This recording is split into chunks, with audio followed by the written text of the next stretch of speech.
In primetime news this evening, child among two murdered in Paradise St. James. Murders climb above 1,300 for 2019, and relief for residents of flood-prone St. Anne community.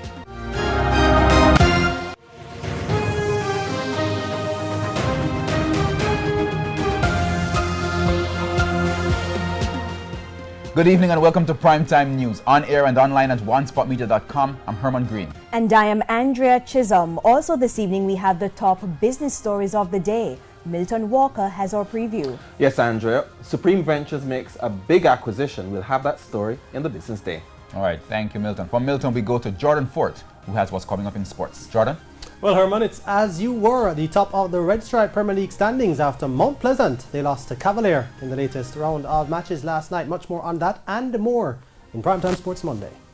There's also sports commentary, E-Prime, and weather in this newscast. But before the break, the feedback question. Our feedback question this evening: how have you prepared for Christmas this year? You may share comments online, facebook.com/Television Jamaica, and tweet us at Television Jam. Please stay with us. Primetime News returns right after this break.